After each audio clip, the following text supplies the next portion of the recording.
दोस्तों सुजलॉन एनर्जी की बात करें तो स्टॉक में आज भी हमने दबाव देखा यानी कुछ गिरावट देखी है जबकि बाजार में काफ़ी अच्छी तेजी थी।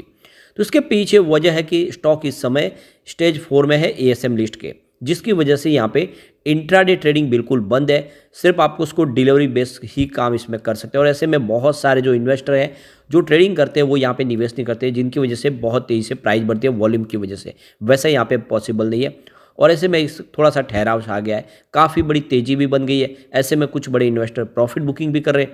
तो क्या करना चाहिए हमें सुजलॉन में, इस समय निवेश करें या फिर एक बार अपना प्रॉफिट बुक कर ले? तो यहाँ पे कुछ बड़ी अपडेट है जिसको जानेंगे इस वीडियो के माध्यम से। साथ में सुजलॉन एनर्जी के पॉजिटिव और निगेटिव पहलू को जानेंगे, कितनी मजबूत कंपनी है और क्या इसके अंदर कमजोरी है वो भी जानने की कोशिश करेंगे। और क्या इस समय सुजलॉन एक अच्छा स्टॉक लग रहा है? वैसे तो इसके मुकाबले अगर आइनॉक्स का रिटर्न बहुत ज़्यादा है, लेकिन आइनॉक्स देखें तो सुजलॉन के मुकाबले कमज़ोर कंपनी है। और आप ये समझ ही सकते हो कि सुजलॉन के अंदर तो हमने बहुत कुछ अच्छी होते हुए देखा है। पिछले एक साल में इसने अपने कर्ज को ख़त्म कर दिया है और प्रमोटर ने अपने गिरवी शेयरों को छुड़ा है।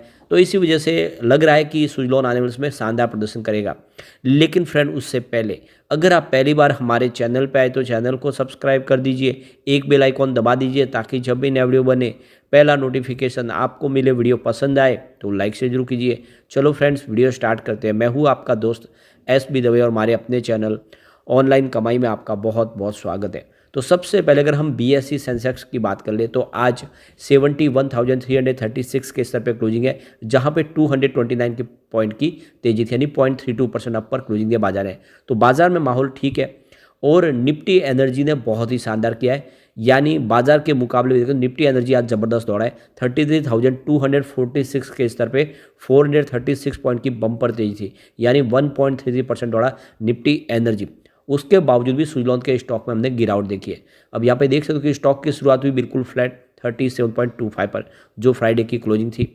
इंट्राडे में 37.65 का हाई भी बना, यानी कुछ स्टॉक ने ऊपर जाने की कोशिश की, लेकिन ऊपर के लेवल से प्रॉफिट बुकिंग शुरू हो गई यहाँ पे और इसने 36.55 का लो बनाया और अंत में जो क्लोजिंग है वो 36.90 के आसपास रही है, जहाँ पे 0.94% की गिरावट देखने को मिली, यानी लगभग 1% के आसपास की गिरावट है। जबकि निफ्टी एनर्जी में आज काफ़ी अच्छी तेजी थी। वॉल्यूम में ज़बरदस्त ठहराव सा आ गया, वॉल्यूम कम हो रहा है। पिछले एक महीने पहले इसका 11 करोड़ का डिलीवरी बेस काम हुआ था, 1 वीक पहले 5 करोड़ का डिलीवरी बेस काम हुआ था और फ्राइडे को 3 करोड़ का डिलीवरी बेस काम हुआ था। आज भी 3 करोड़ का ही वॉल्यूम हुआ है। तो आप देख ही सकते हो कि वॉल्यूम काफ़ी कम हो रहा है और ऐसे में प्राइस बढ़नी भी मुश्किल है, क्योंकि कुछ बड़े इन्वेस्टर यहाँ पे इस समय एक्टिव नहीं है इसमें।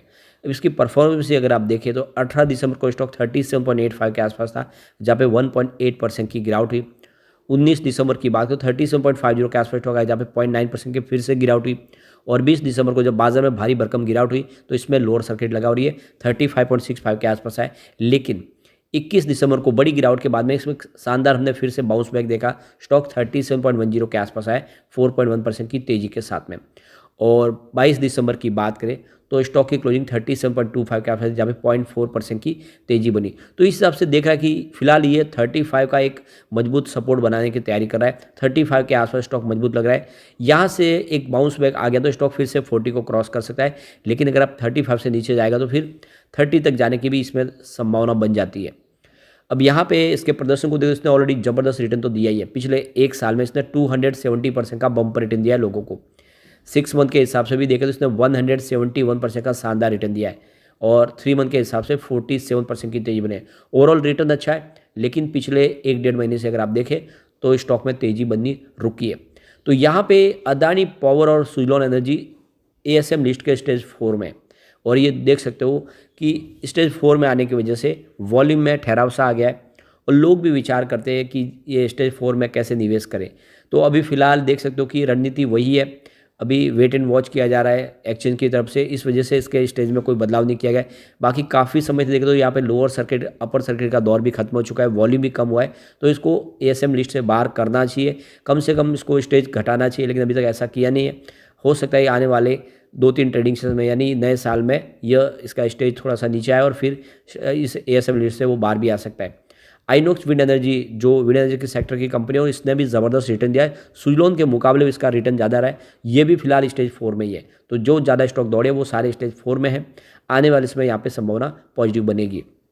अब यहाँ पे सुजलॉन एनर्जी को लेकर देख सकते हो कि मार्केट एक्सपर्ट जो वीएलए अंबाला है एसएमटी के, उनका कहना है कि स्टॉक में आप देखें तो जो इस समय 39 का एक ब्रेकआउट अगर मिलता है तो स्टॉक आपको 45 से 65 के टारगेट दिखा सकता है। यानी इसको एक बार 40 को क्रॉस करना जरूरी है, तभी ये 45 का पहला टारगेट और 65 का सेकंड टारगेट दिखा सकता है।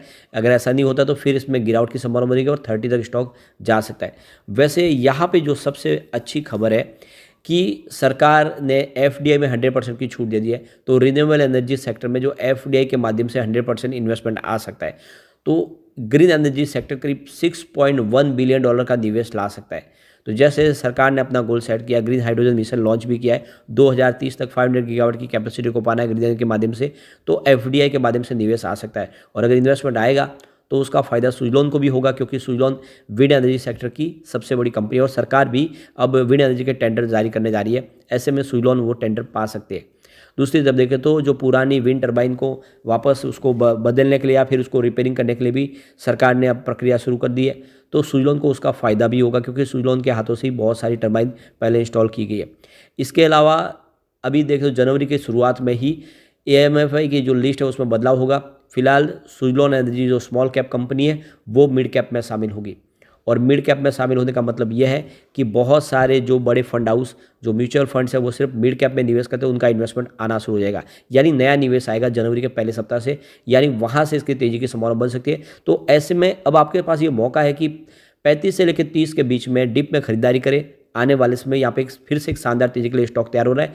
वैसे फरवरी से इस लिस्ट का हिस्सा तो बनेगा ही और वो फरवरी से ट्रेड करेगा, तो अभी फिलहाल आप थोड़ा सा धीरे धीरे खरीदारी शुरू एक साथ न करें, क्योंकि एफआई बाजार में अभी बिकवाल बने हुए हैं। एफआई बाजार में एक बार खरीदारी शुरू कर दे तो फिर बाजार में शानदार तेजी बनेगी, तो ये स्टॉक भी कमाल कर सकता है। अब एक बार हम इसके पॉजिटिव और निगेटिव पहलू को चेक कर लेते हैं। वैसे तो हमने इसको पहले भी डिस्कस किया, लेकिन इससे आपको एक रणनीति समझ में आएगी क्या करना चाहिए सुजलॉन में। तो पहला पॉइंट यहाँ पे निगेटिव और वो है एनुअल रेवेन्यू, जिसमें 9.29% की गिरावट देखने को मिल रही है, जो लास्ट ईयर 5,990 करोड़ के आसपास था। सेकेंड पॉइंट भी यहाँ पे निगेटिव वो है क्वार्टरली रेवेन्यू, जिसमें 1.14% की गिरावट है, जो ईयर ऑन बेसिस पे 1,428 करोड़ के आसपास रहा था। लेकिन तीसरा पॉइंट पॉजिटिव वो है एनुअल नेट प्रॉफिट, जिसमें 1,527% के ज़बरदस्त जंप देखने को मिल रही है, जो लास्ट ईयर 2,849 करोड़ के आसपास रहा। अगला पॉइंट फिर से पॉजिटिव है और वो है क्वार्टरली नेट प्रॉफिट, जिसमें 78.11% की शानदार वृद्धि देखने को मिल रही है, जो ईयर ऑन बेसिस पे 102.99 करोड़ के आसपास रहा है। इसके बाद अगला पॉइंट फिर से पॉजिटिव वो है स्टॉक की प्राइस, जो 270% का ज़बरदस्त जंप दिखा है, तो दूसरे इंडस्ट्री के मुकाबले इसका प्रदर्शन अच्छा है। इसके बाद एक पॉइंट और पॉजिटिव वो है प्राइस टू अर्निंग रेशियो, यानी इसका पी रेशियो 89.35 है और इसका सेक्टर का पी रेशियो 91.42 का है। तो ये सबसे जो बड़ी बात है, इसका पी रेशियो सुधर गया है, पी रेशियो सेक्टर के पी रेशियो के मुकाबले नीचे आए, ऐसे में स्टॉक अट्रैक्टिव हो गया है। इसके अलावा डेट टू इक्विटी रेशियो फिलहाल निगेटिव है, क्योंकि 1.73 है, ये हायर देन 1 है, तो ये थोड़ा सा इसके लिए नेगेटिव पॉइंट बना है। इसके बाद अगला पॉइंट फिर से पॉजिटिव वो है रिटर्न ऑन इक्विटी, यानी आरओई, जो 259% है। ये देख सकते हो कि 20% से ज़्यादा है, तो बिल्कुल इसके लिए पॉजिटिव पॉइंट बना है। एक पॉइंट और पॉजिटिव वो है म्यूचुअल फंड की होल्डिंग जो इंक्रीज हुई है पिछले क्वार्टर में। यहाँ पे एक पॉइंट निगेटिव वो है प्रमोटर के शेयर होल्डिंग में प्रमोटर की होल्डिंग डिक्रीज हुई है पिछले क्वार्टर में, तो प्रमोटर ने QIP लाया था, इस वजह से इसकी होल्डिंग डिक्रीज हुई है।